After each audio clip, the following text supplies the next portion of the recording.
Okay, just Chris, don't move, and we'll be okay. Got it. Okay, good. Yeah, that's not bad, huh?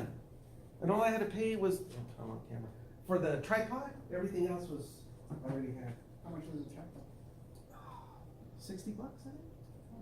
Yeah, I was getting ready to spend like almost 400 on a little camera, some adapters, and a bunch of it baloney. And I went down to Best Buy, and I told them what I was trying to do, and they laughed because your phone's got much better capability recording than the camera I was gonna buy. He goes, just get this. He goes, and it mounts right on the tripod. They saved me. It was 60-something bucks, and it works, right? What do you think? That's pretty cool. Yeah, Pretty cool. pretty cool. Yeah, it works good. Okay, so police discretion. This is chapter 8. Police discretion and the law. I've mentioned before, officers get paid, right, decent salaries. Really decent salaries. You can make a very comfortable living. But it's not because you're a big guy. It's not because of your physical agility or your ability to draw and shoot a perfect score every time at the range. It really isn't. And get this, it's not if you're a straight A student or not. It doesn't matter if you're the smartest class or the smartest person in class or the person that just barely gets by. I thought it was when I was at the academy, and so I applied myself and I did really good, graduated number 2, right? I get to the prison, find out has nothing to do with that. It has to do with, they call it street smart, okay, is the slang term for it.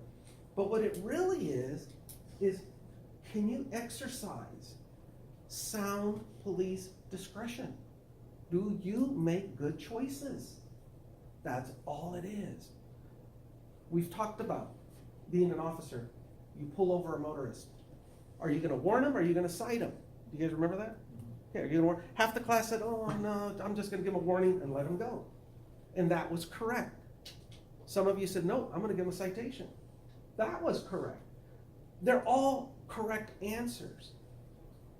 But discretion is what allows you to be different. Some of you are gonna be a little more lenient, your police style. You're going to be a little more laid back. Others are going to have that hero mentality.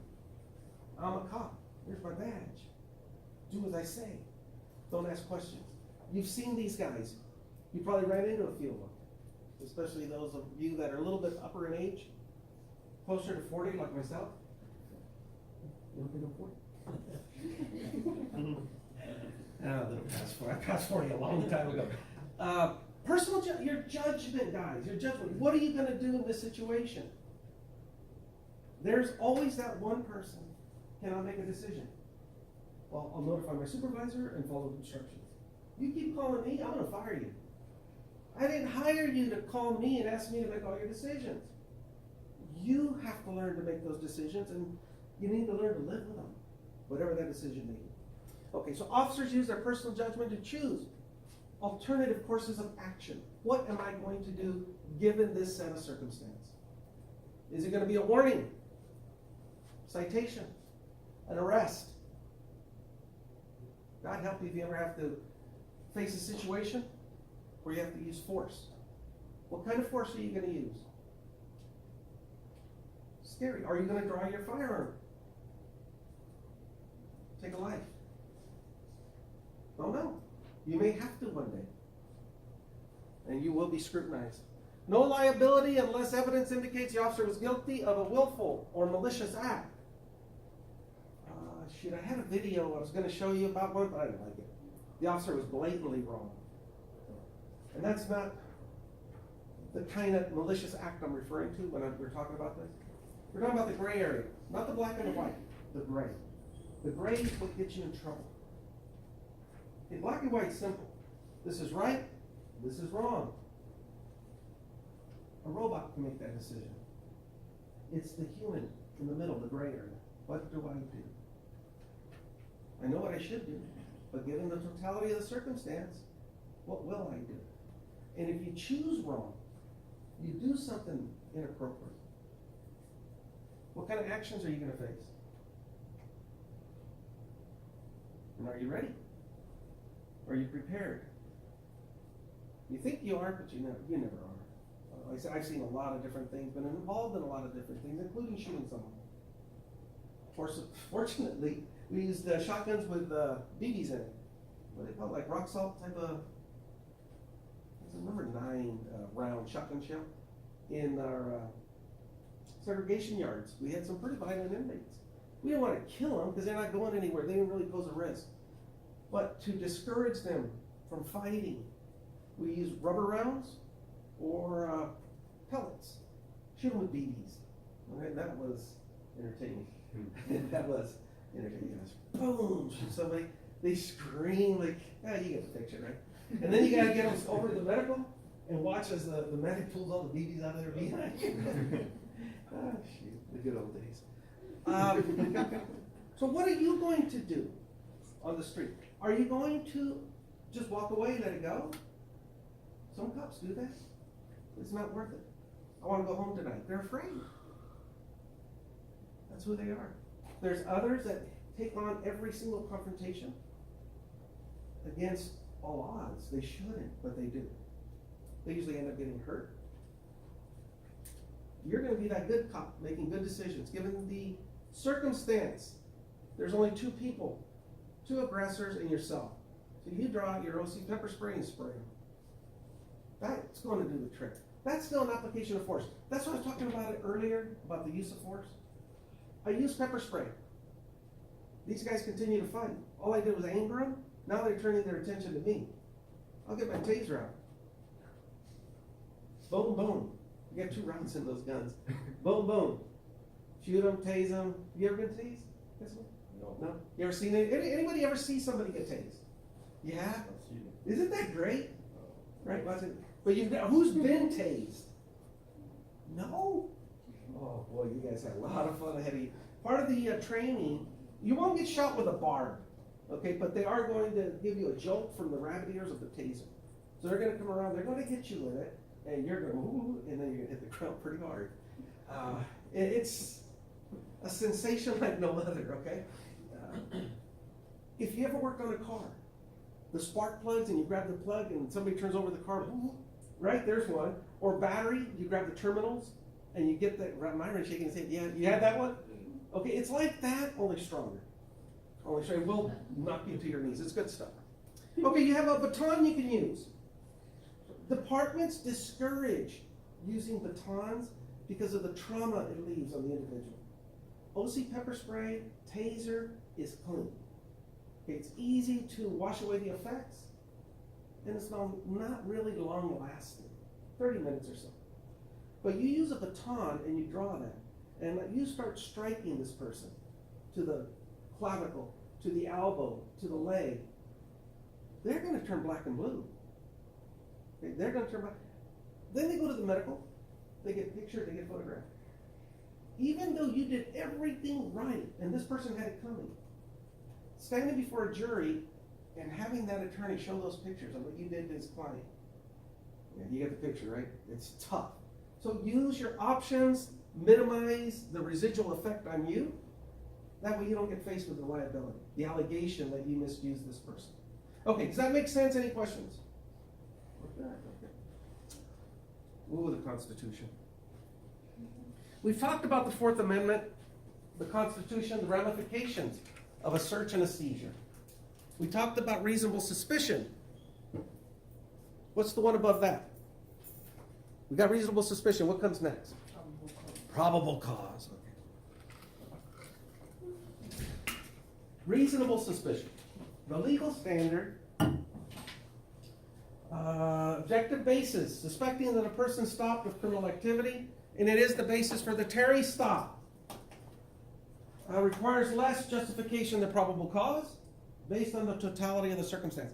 You're going to see this just about everywhere. Totality of the circumstance. Get used to it. Use it in your papers. Okay? Use it in your papers. Makes it sound really good. Terry stop. Let's review Terry stop. What is it? What is a Terry stop? I'll go all the way to the back to Myron. What is a Terry stop, Myron?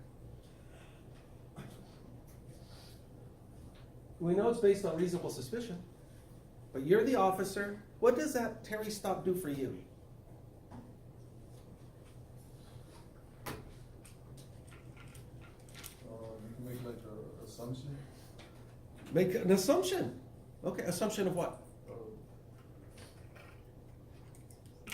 You're on the right track. Keep going.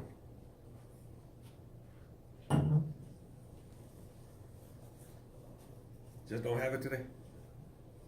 Who can help him? Mark, Mario, back there, anybody? Help him with a Terry stop? He's making an assumption. Go ahead. Yeah, like when you feel like there's drugs in the car or something illegal in the car, just stop and check the car out. Okay. Doesn't really apply to the car, but checking somebody out does apply. Let's go back. 'Cause- There may be, if the car didn't stop on stop, he just passed, and I stopped him because he didn't stop, and then I found something illegal in the car. That may be connected. Okay, that's good, Mark, and Kissinger for reasonable suspicion. No. You've talked about reasonable suspicion, that's good. But how does it apply specifically to Terry, Chris? Doesn't it give the officer the ability to pat down the suspect just for his safety, officer safety? That's it right there. Okay, remember probable cause, it's a high level of suspicion. What Terry does, it lowers that level to reasonable suspicion, allows the officer to, what did you say? Be able to pat down the suspect based on officer safety. Pat down the suspect for officer safety. What are we looking for? We're doing the pat down. Weapons. Anything that could cause, that reminds you now. I know you know it, we've said it a lot of times. We're looking for something that could harm the officer. Whether it's a gun, a knife, brass knuckles, anything that could cause harm to the officer or innocent parties. Terry does that for us. Prior to Terry, that would have been called an invasive search and a breach of his constitutional rights. We didn't have that. So that case is huge. It's been challenged a few times. Fortunately, it has not been overturned. So Terry, very important, based on reasonable suspicion. Yeah. Are you allowed to cuff someone during a Terry stop? Keep going. Why would I cuff him? In case you're like 99% sure that he has a gun, but you're not 100% sure, but you don't want to risk it, so you cuff him to pat him down. Well, that's a good question. Well, handcuffs, restraint, yeah. That's a good question. Just talk about it. My response to that question, wouldn't you be able to like cuff them after you pat them down and you feel like you're not 100% sure that what you feel in their pocket or their clothing is a weapon, but you have probable cause or reasonable suspicion that what you felt is, You believe it to be. yeah, you believe it to be a weapon, then you Well, could. I feel like that is more invasive of like our personal rights, just Uh-huh. because, like he said, yeah, maybe you're 99% sure, but what if that 1% is what gets you and you're wrong? You could be wrong. And yeah, that could be like a huge deal. So It could be. if It could be. if you were right, then you can take action. Sure, if you were right. When Priscilla brings, what if you're wrong? We'll go there. What do you think? Well, can't you say, take everything out of your pockets, and then you see what's not? It depends on your agency training. Can you have them empty their own pockets? The risk you assume there is if they're emptying their own pockets, they could be reaching for that weapon. Okay, and there's some agencies that do tell you to do that. Have them empty their own pockets. It lessens the liability on the department, but it does heighten the risk to the officer. Personally, no. I'm not gonna do that. I'm gonna retreat. If I believe there's something there, I'm gonna retreat it. I'm not gonna have them do it. But again, it depends on your agency. Let's get back to, are we gonna handcuff this person? We have a suspicious character. We have reasonable suspicion. Remember Terry, based on our knowledge, our experience, all those factors come into play. What's going on with this situation, this person is heightened. It heightened our suspicion to the point we think they're up to no good. Okay, we really believe that. There is a chance for a mistake, and we'll go to that too. So now I have them spread their arms out as far as they'll go. And you guys don't really know about search techniques, but you want them to spread their legs as far as they'll go. literally to the point where they're almost just teetering, that they could fall over with just a simple push. That's what you want. Then conduct your pat down. If you believe, and I'm just gonna tell you from my experience, if I think there's a weapon here, I will cuff them up before I even try to retrieve it. I will put them in restraints. Because I don't know if while they're in this position, I go to retrieve whatever's in that pocket, because I believe it to be a weapon, specifically a firearm, that they're gonna turn on me. Okay, and I don't want to have more risk involved. There's enough already. I will have them put their hands, as soon as I reach in, say, nope, put your hands behind your back, cuff them up. I'll put them down with their legs crossed, belly on the ground. I'm not gonna get injured because I made a mistake. Okay, I'm going to assume this person is out to hurt me. Yeah, I was gonna say that too, that, you know, when you're conducting your pat down and your search, Yeah. you know, if I feel he's tensing up, he's turning, getting a little squirrely on me, you know, I'm not even gonna take the chance, I'm putting cuffs on him because, you know, just the fact that, you know, he's being a little bit evasive, you know, and he's, you know, he won't let me pat him down, you know, he's moving around, like I said, or he's tensing up. Yeah. You know, to where I think he may become aggressive and putting the handcuffs on him. Okay. Again, officer discretion, we just talked about it a minute ago, it's up to you. It's up to you. Do you feel threatened to the point you want to restrain him? I do. I'm cuffing him up. You might not. Priscilla might think, I'm not even sure if it's a weapon. I don't want to violate this person's rights. There's no wrong answer here. It just depends on the course you're going to follow. What are you going to do? But I also feel like if you're stopping somebody and you're that suspicious of them, then obviously you should put cuffs on them. Like, if they're doing something to make you stop them, then they're already suspicious of that. And keep in mind, Terry, what we're looking for is weapons. So It you're is a not gonna weapon. stop them just because they're No. walking down the street. That's not just a casual encounter. Okay. What if now, I'm gonna get to your part first and then you ask another question. What if I did everything? I cuffed them up and I went in and finished my search. I was wrong. He didn't have anything that could be construed as a weapon. What can I do? It's cuffed up. What should I do? Uncuff him and Uncuff restrain him. him. Thank you, have a good day. Thank you. The reason I cuffed you was with the canned phrase. I cuffed you for your own safety and for mine. And I apologize, but it was only temporary until I can complete my search. Here's my card. If you wish to file a grievance, you can do so. But everything I've done is justified. By the numbers. Go ahead. Oh, I was gonna ask about finding illegal substances. Finding what? Illegal substances, because you said that it just applies to firearms. Only good question. I'm doing the Terry's pat down. I feel something, Bindos. I think it's narcotics. That's not the purpose of the search. I cannot go in and retrieve it. I'm looking for weapons, something that can cause me harm. Only. That's Terry.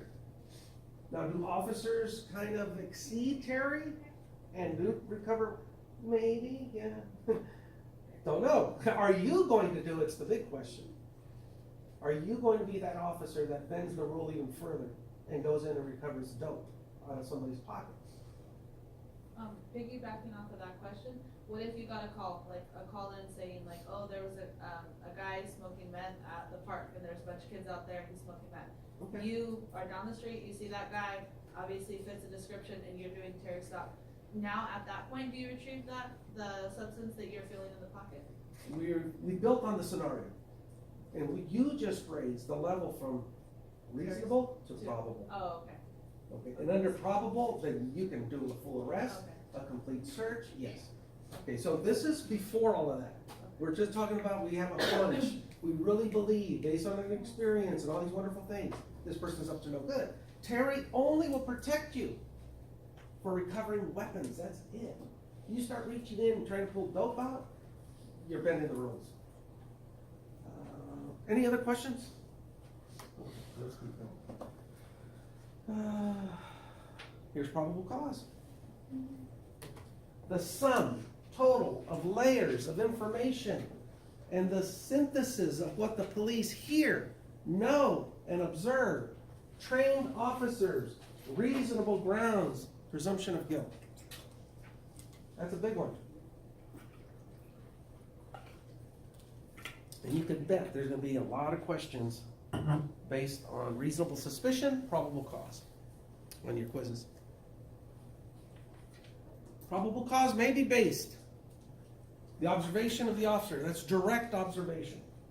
The expertise, circumstances, and information you picked up while you were out there.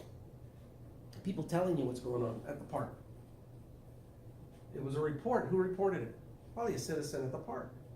Don't want their kids around that element. So you approach the scene, make contact with a citizen who made the report. What's going on? Well, that man over there, now you got some information. Then your expertise kicks in.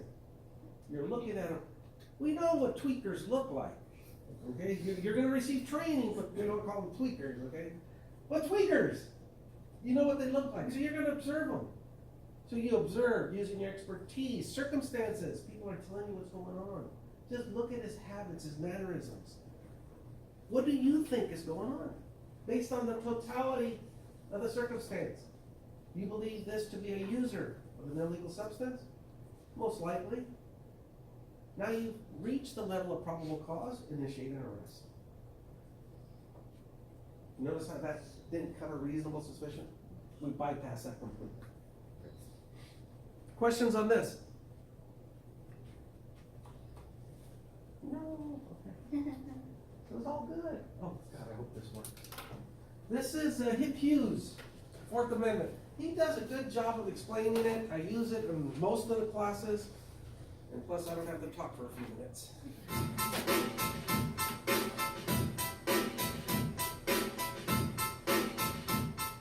Hey guys, welcome to Hip Hughes History.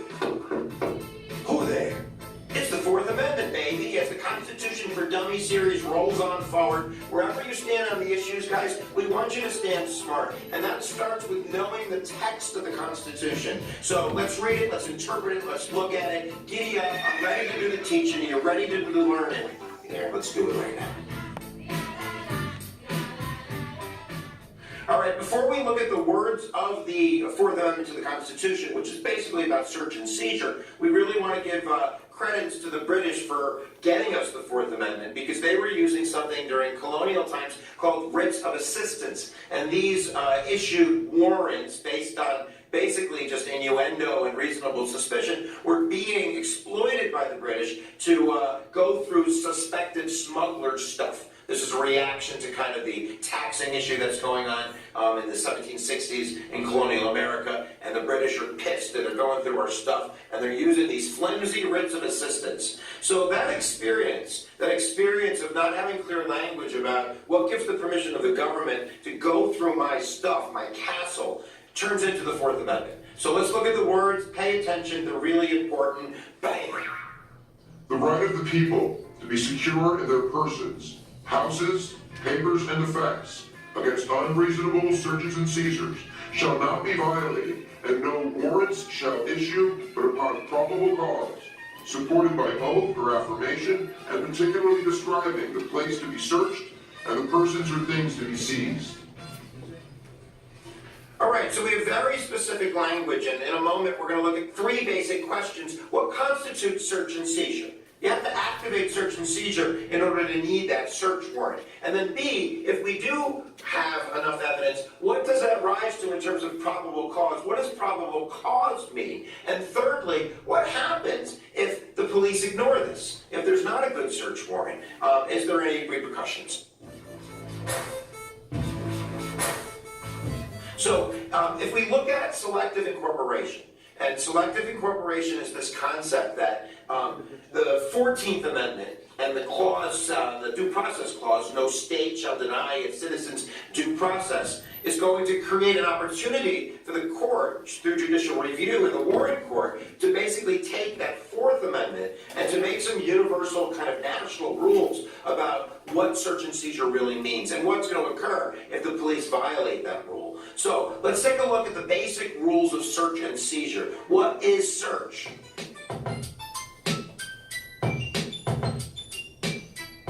So a court case called Smith versus Mary is what really defines whether search and seizure is going to rise to the level where you're going to need a search warrant. And basically what the court says is that two things have to occur before we even go to search warrants and then talk about probable cause. The first is that there's an individual expectation of privacy, that you expect what you're doing is guarded.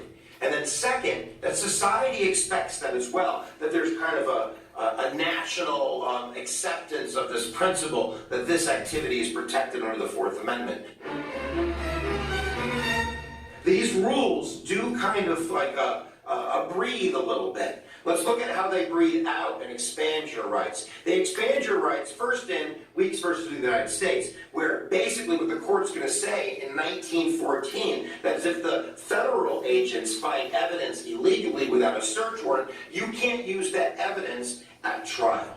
And this is interpreting the words of the Fourth Amendment. Now, if you're a strict interpretationalist, and sometimes I'll hear people online talking about how we have to follow the letter of the Constitution, that there is nowhere in the Fourth Amendment a clause that states if you don't have a search warrant, you find evidence, what happens to that evidence. So, Mapp versus Ohio, 1961, is the court case that expands this to the states. We've talked about this in other lectures, selective incorporation. The court, using the 14th Amendment, and the 14th Amendment has this language, no state shall deny its citizens equal protection and due process under the law. So in 1961, there was a little old lady named Mapp, and the police went to her house without a warrant. They were looking for a suspect in a crime, and she wanted a search warrant. They gave her a phony search warrant, and then they ripped the lady's house apart.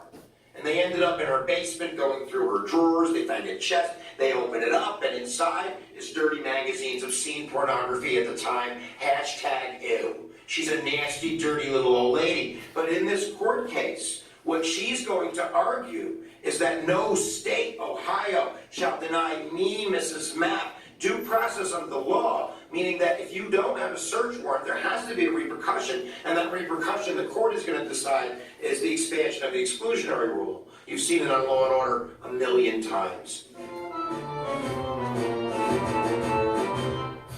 So in Terry versus Ohio, guys, what the court did was they limited the Fourth Amendment by saying that the police didn't need a search warrant when it came down to kind of these short-term encounters. That if the cops have reasonable suspicion to think that you're a flight risk or that there's evidence that you might be a danger to them or something like that, that they have the right for their own protection to do a pat-down and not needing a search warrant to do that, or to stop you for questioning, or maybe look in the glove box if they felt there was a threat there or something like that. What becomes interesting is that they do need reasonable suspicion. They need some type of fact to grab onto. So I've seen videos on YouTube. You probably could check out the link below. I'll put it in the description where a law student carrying a gun basically tells the police, or asks the police, what right do you have to ask me anything?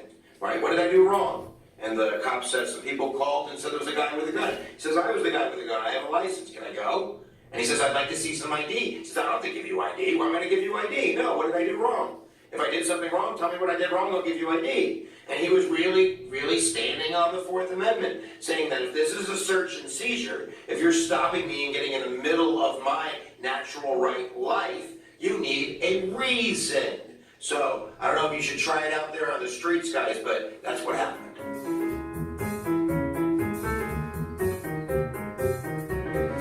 So where do you have this expectation of privacy? And that's really what comes down to the Katz decision. This is really where they expanded search warrants from not just a physical location, but to the individual. I believe that they had wiretapped the outside of a phone booth, and they were trying to get this dude, I guess, Katz. And he went into the phone booth, he thought that he was having a private conversation, and it was being recorded. And the police said, we don't need a search warrant because we're not invading this guy's home. It's a public area.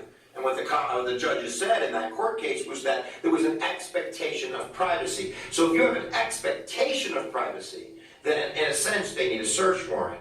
And of course we've defined that further by saying there's a societal expectation as well.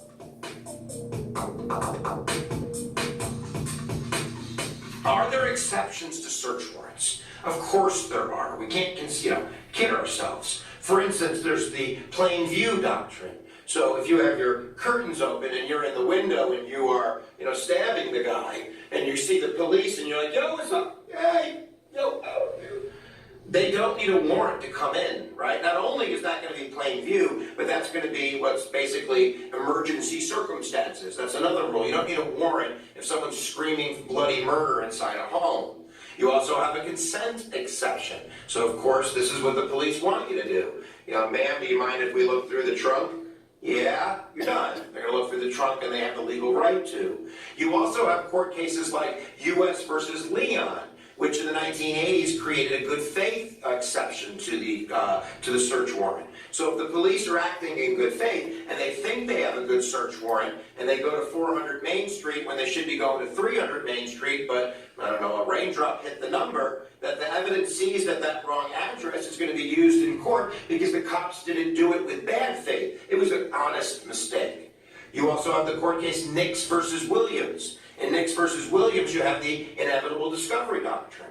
That basically, if you have a bad warrant, but they were going to find that evidence anyway, maybe they were doing house-to-house searches for some legal reason, I don't know, that evidence can be put into trial as well.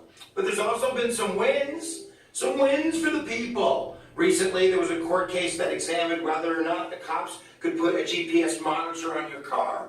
And that was struck down. They said no, that you had an expectation of privacy when you're driving around, that you're not being GPSed. There was another court case where they couldn't get a search warrant, so what the cops would do is they bring drug dogs to the front of your door. And then the dog would be like, rob, drugs in the house.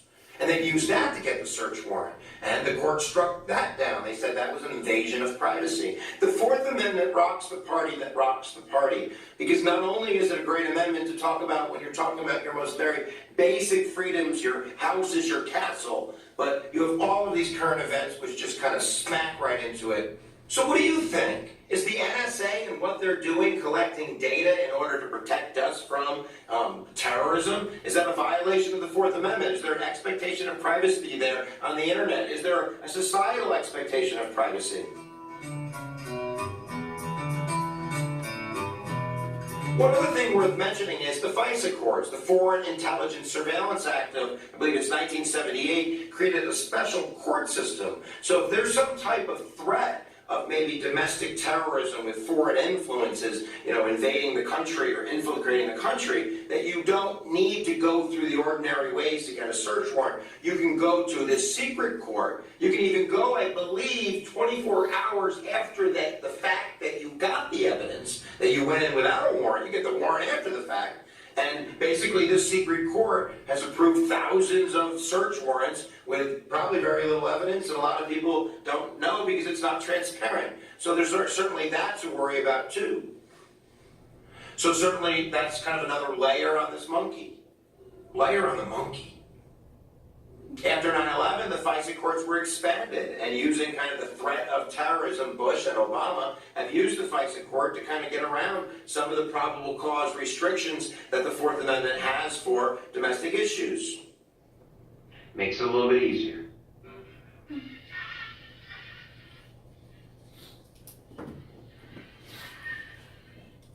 This could be a 4-hour lecture. He's not kidding either. You get into discussing the do's and don'ts of the Fourth Amendment, that could carry on for a while. Okay, so we got reasonable suspicion, we got probable cause, we got the do's and don'ts of the Fourth Amendment. We're going to make contact with people. Casual contact. Voluntary, I don't know if that's up there. Voluntary contact.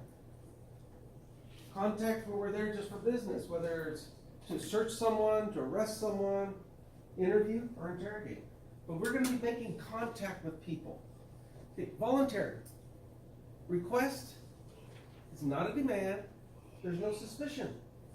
Don't need it. You're just walking down the street. You're the cop, you're in uniform, you're just walking down the street. You see an interesting person for whatever reason. Say, hi, how are you? How's everything going? Good, how are you? Good, I'm doing fine. Have a good day? Yeah, so. Okay. It may seem like a casual conversation, but you're looking in the eyes, you're checking reactions. I mean, of course you would just be talking to them, but you're talking because you suspect something, even if it's just minor. The person voluntarily engaged. Listen to their speech. Is it slurred? Are their eye pupils dilated? When you ask more specific, pointed questions, do they look away? Are they nervous? You're reading. Okay, you're reading the person. But it's still a voluntary contact. She can turn and leave anytime she wants. Okay, get the picture, right? No questions on that one? Voluntary. Terry stop, we talked about a little while ago. It's a simple act. We stop someone based on reasonable suspicion. Not just a hunch. Maybe it started that way. Could have started that way. Doesn't have to. But we believe, based on our observations, our experience, maybe even prior contact of the person you're now watching, that they're up to no good. You have some latitude to question the person, and if you choose to, you can search them, as we talked about earlier, patting them down. Detention. When a stop based on reasonable suspicion requires little time to investigate the relevant suspicious circumstance, not necessarily an arrest. You're just detaining someone. Weeks ago, I know we talked about if a person's not free to leave, then they're under arrest. You remember that? Am I under arrest? No. Can I leave? No. Wait a minute, then I'm under arrest. No. Then what are you doing? I'm detaining you. Because I believe, of course you don't have to spend all that time, but I believe something is going on. I need does it say reasonable? Doesn't really. A reasonable amount of time to find out if I'm right or wrong. You look suspicious to me. You're walking real fast. You're just walking real fast. When you saw me, you went the other way. You couldn't wait to turn the corner and go the other way. Hey, come here! You call them over. They come over and you say, wait right here for a minute. I want to talk to you. And now you're watching. Why is this person going away? Remember, prior contact's a big one. You've arrested this guy 3 times before. They're in and out of county jail on petty theft. Okay? It's not just a Joe Blow citizen. You have some knowledge of what's going on. You didn't see him do anything illegal this time, but you suspect, reasonable suspicion. I'm going to detain this guy for a minute. I'm going to ask him some questions. And what I'm looking for, what I'm waiting, is to hear somebody yell down the street, he just robbed me! Or an alarm to go off, or a radio call for assistance. I already got my guy. Make sense? Okay. That's detain. You're waiting for more information to determine what you're going to do with the suspect. Seizure. You're the officer. You can use physical force or show authority to restrain someone against their will. They no longer have a freedom to leave. That's seizing someone. Let's stay with the same scenario. I stopped the guy, I brought him over, I'm talking to him, I'm asking him questions, I am buying his answers. Then I hear a merchant come out of the store yelling, stop him, he just